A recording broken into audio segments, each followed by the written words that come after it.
All right, thank you very much, Ken Workington. Once again, welcome everybody to a new week, a Friday night of live harness action here at Meadowlands Racing and Entertainment. And yes, the first of our 4 straight in the Sulky guests comes to us directly from our sister tracks up in New York State, Tioga Downs and Vernon Downs. It is 25-year-old Brett Risi. Brett, thanks so much for making the trip. How long does it take you guys to drive down here from up there?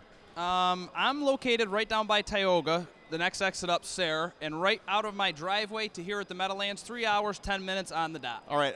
Did you hit any traffic on the way down, or was it a nice, easy Friday smooth ride?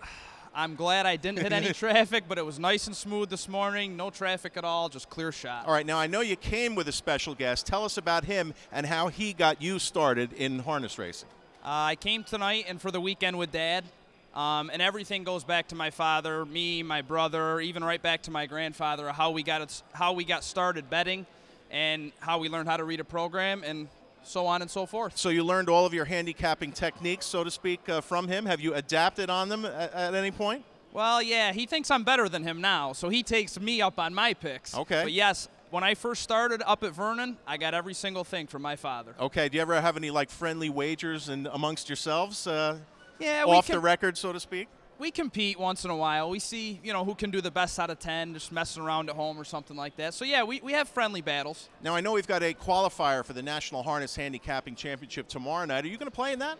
I'm actually not tomorrow night. I'm not going to play in the qualifier tomorrow night. I do go around pretty much the state or the closer states around me for the tournament just because I buy into a lot of different eliminations until I do qualify for the final, and then you can also have 2 seats, so I'm looking for that second seat if I qualify. Okay, before we get to some handicapping a little bit later on in the interview, give us a little idea about when we're going to get to see you on the air at Tioga and Vernon. When do those tracks reopen? Well, Tioga is my home track right now since I'm so close by, and they open every single year on Derby Day, which is a great day of betting. Everyone comes out to Tioga. It's a great day, very easy to remember for most people. It's the Kentucky Derby. That's our first live night of racing. Vernon, on the other hand, opens 2 weeks prior to the Kentucky Derby on a Friday night. So it's always 2 weeks prior to the Derby for Vernon. Opening day at Tioga is the Derby day. Any other good racetrack road trips in your plans before you go back to work? Yeah, there's going to be a trip to Buffalo, I assume, for the qualifier for the World Harness Handicapping Championship. Okay, good for that. Now, listen, when I sit with other handicappers, whether it be thoroughbreds or harness guys, I always like to ask them about their particular style. Some people are speed handicappers, some people are figure handicappers. I'm more of a trip handicapper. Explain to us how you sit down and dope out a race in the program. So I'm a big fan of 7/8 mile oval and mile tracks. The reason why is I don't want to be locked in when they turn for home. But the key to that is I'm a big last quarter handicapper. And in that essence, I like to see a horse close the week prior into a soft half but then make a big late move. And if he's locked in on the fence, I'm coming back the next week. That's where I get my price and my edge, 5, 6, 10 to 1. I'm all over it. Okay, love to see those kinds of prices, and we certainly get plenty of those here at the Meadowlands. What do you think the biggest challenge is to someone who comes to the track at, before post time, opens up the program? What's the biggest challenge they face trying to pick some winners? Well, if I had, something I could give to a player, I'd say get there early. That's my biggest advantage is the time I put in behind the scenes, behind the camera, and before I even make my way to the window. Now, you don't bet just the Meadowlands. I'm sure you bet a little bit up at your home tracks, but you've got some other favorite tracks that you like to play too. I love Hoosier Park. I'm a big, big fan of Hoosier Park. I love the mile racing, and I've had horses from dead last at the top of the stretch win by 5 lengths there. Everybody loves big score stories, so tell us about your biggest score ever. My biggest score was when I was actually fresh. I'm 25 now. It was when I was 18. There you go. I followed a trotter by the name of My Irish Molly. She's a regular at Vernon her entire career, and her owner, Don Lewandowski and Gail Farrell, they came up to me, and Don would ask me every night or every weekend that Vernon raced, he'd say, "Did you bet Molly? Did you bet Molly?"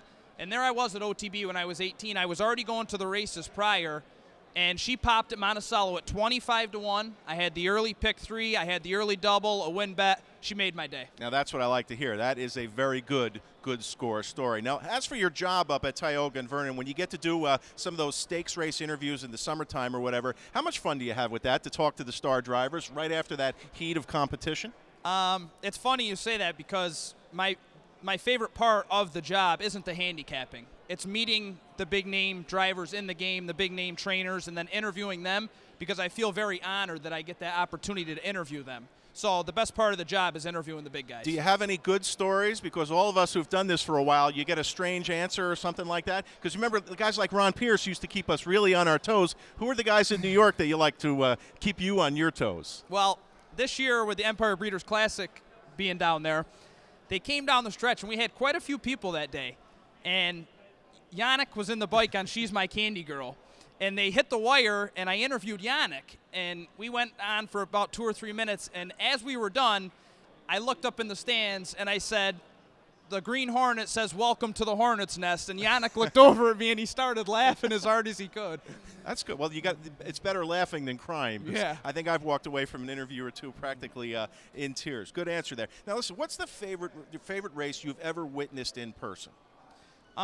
When Fire Your Guns broke the track record at Vernon with Jim Morrill Jr., the mile went, and I want to say 47-3, and Jim Morrill, from the half-mile mark all the way to the wire, he highlined Fire Your Guns, and I really have never seen a mile like that. The horse just kept going. It was unbelievable. It's amazing how those moments kind of stand out in your mind. I've got a couple myself, but that's good to hear, especially with a good guy like Jimmy Morrill. Now, your job is as a handicapper, so you know we've got to put you to work here on the Friday night card at the Big M. We're going to semi-include you on our RTN best bets and price plays around the horn, so you've got a best bet and a long shot. Take the stage. So the best bet of the night tonight, Dave, for me, is going to be in race number 7, number 5, Pen Pal. Now, I'm going to give a couple reasons to back this one up. She's a 6-year-old mare. Corey Callahan, the captain, got on for the first time in a long time last week, but he was 3 wide down the backside, paced the last quarter of 26-2. Remind you, it's very cold out there. Tonight, he gets post 5.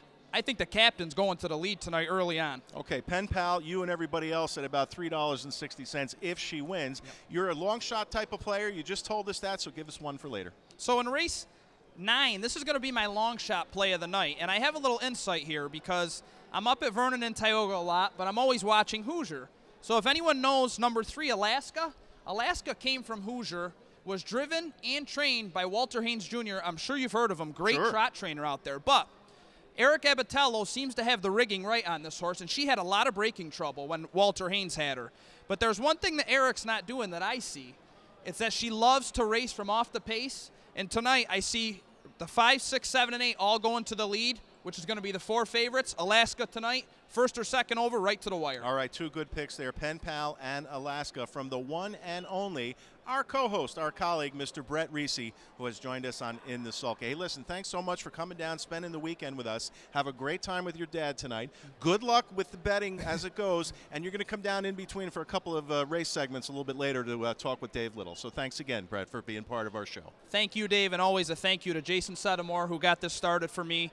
Jason Bloom down at Tioga, the race secretary, and Scott Warren at Vernon Downs. They all deserve a thank you. Those are the guys I'm underneath. All right, my coworker, Mr. Brett Risi, again, in the Sulky tonight with us here at the Meadowlands for a Friday. We're going to take a quick timeout. When we come back, Mr. Dave Little will be in that chair. We'll be looking at our couple of feature races and give out our weekly awards. So 18 minutes to post, folks. Stick around. We will be right back after this.